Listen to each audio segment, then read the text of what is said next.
Kongo mbona kidogo anapiga spidi. Mbona hiyo kali hiyo.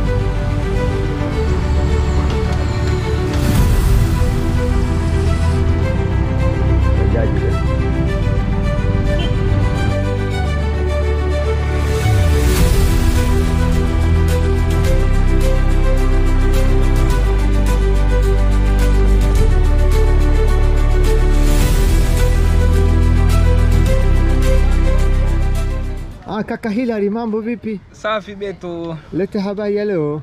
Tunashukuru, race ilikuwa nzuri. Competition ilikuwa kubwa. Race ilikuwa inachezwa kwa techniques leo, attacks zilikuwa nyingi. Watu walijaribu kufanya breakaway, kuna wengine nao walipambana, wamerudi. Race imekuwa nzuri sana, tunazidi kujifunza, kila kitu kimeenda vizuri. Tunaamini hii ni mmoja wapo ya maandalizi mazuri ya kwenda kushiriki Zanzibar International ambayo itakuwa na stage 3. Lakini pia kuna training race ambayo tutaifanya tena mwezi wa 6. Hiyo tunataka tuifanye kwa ukubwa kidogo, tutaalika watu kutoka Mwanza, Shinyanga na Arusha. Kwa hiyo watu wajipange.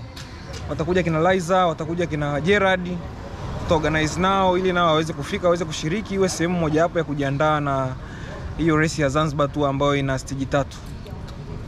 Asante.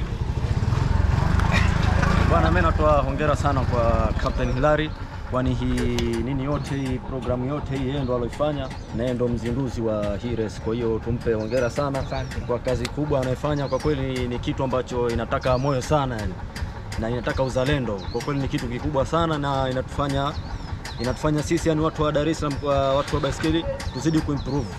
Asante. Kwa sababu yeye pedal pursuit alizindua Captain Hilary. Asante. Tuko pamoja. Haya.